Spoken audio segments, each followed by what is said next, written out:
आवेश के मध्य लगने वाले, आवेश के मध्य, क्वेश्चन जो है आवेश के मध्य लगने वाले वैद्युत बल की सहायता से वैद्युतशीलता का बीमी समीकरण निकालिए। ये फिजिक्स के जो पहला चैप्टर है उससे रिलेटेड ये क्वेश्चन है। पुनः समझें, आवेश के मध्य लगने वाले वैद्युत बल की सहायता से वैद्युतशीलता का बीमी सूत्र निकालिए। इसमें सबसे बड़ी बात है कि वैद्युतशीलता के बीमी सूत्र को निकालने की बात कर रहा है। तो कैसे निकाल सकते हैं उसको आप देखें।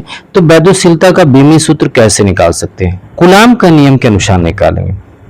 देखा जाए तो कूलाम के नियम के अनुसार निकाला जा सकता है। कूलाम का नियम क्या है उसको आप देखें जनरली तो आपको वैसे वस्तु समझ में आ जाएगी। जैसे कूलाम का जो नियम है इसमें कहा गया है कि किन्हीं दो आवेशों के बीच, जैसे कोई दो आवेश Q1, ऐसे समझें कोई दो आवेश Q1 है और एक Q1 है, दूसरा क्या Q2 है। इनके बीच लगने वाला जो आकर्षण बल या प्रतिकर्षण बल है वही कूलाम के नियम को व्यक्त करता है, ऐसा कहते हैं। ऐसी स्थिति में कूलाम के नियम का क्या पढ़ेंगे? F बराबर 1/4 पाई। अब देखें F बराबर 1/4 pi epsilon not Q1 Q2 बटे R का स्क्वायर होता है।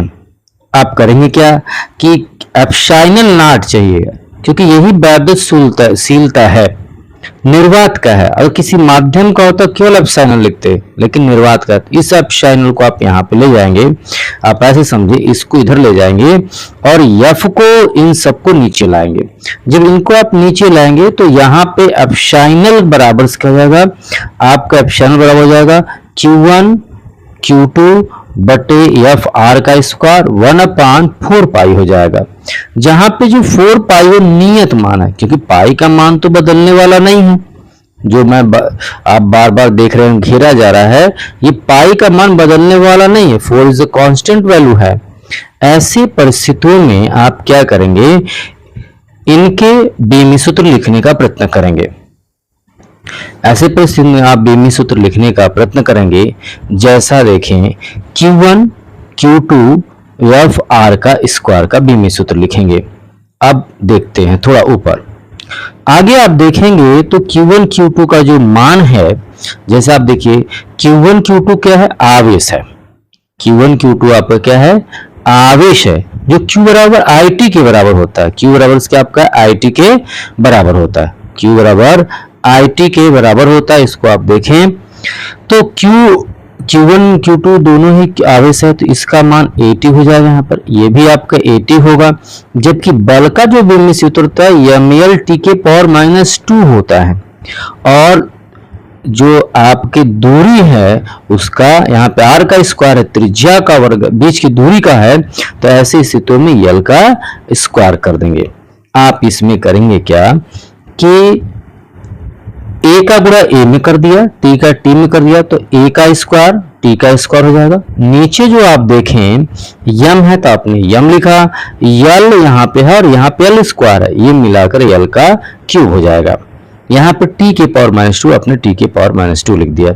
अब इन सभी नीचे के मानों को आप ऊपर ले जाएंगे। जब ऊपर ले जाएंगे तो ये जो यम है वो यम के पावर -1 हो जाएगा ऊपर जाते ही, क्योंकि साइंस का चिन्ह यल के पावर 3 है, जबकि ऊपर नहीं है, इसलिए ऊपर जाने पर यल के पावर -3 हो जाएगा। यहाँ पे T के पावर -2 है, ये T के पावर +2 है। तो ऐसी स्थिति में क्या होगा? जैसे ये T के पावर 2 है, जब ये माइनस वाला आपका ऊपर जाएगा तो ये भी आपका जुड़ जाएगा। ये आपका जो है ऐसे कह सकते हैं +2 जुड़ जाएगा, तो ये आपका T के पावर 4 हो जाएगा। इस तरह से आप इसको समझ सकते हैं। तो आप देखें जनरल रूप से तो T के पावर तो 4 हो गया, लेकिन ये जो आपका A स्क्वायर है इसको आपने A का स्क्वायर लिख दिया। तो एप्सिलॉन नॉट यानी वैद्युतशीलता का जो बीमी सूत्र है वो यम के पावर -1, L का के पावर -3, T के पावर 4, A के स्क्वायर के बराबर हो जाता है। इसी बात को आप जैसे इस तरह से आप लिख सकते हैं। और जनरली आपको क्या याद रखना चाहिए? फार्मूला याद होना चाहिए। यदि फार्मूला याद नहीं है तो आप बीमी सूत्र नहीं निकाल सकते हैं। बीमी सूत्र यदि निकालना चाहते हैं तो फार्मूला आपको पता होना चाहिए। फॉर्मूला कौन सा? कूलाम का नियम का ये फॉर्मूला।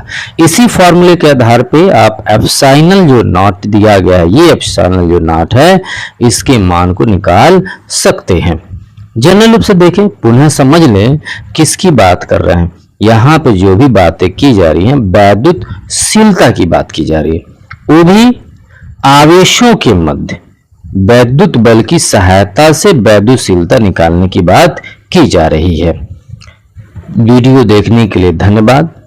अन्य वीडियो देखने के लिए प्लेलिस्ट में जाएं, देखें, जिससे आपको लाभ प्राप्त हो सके।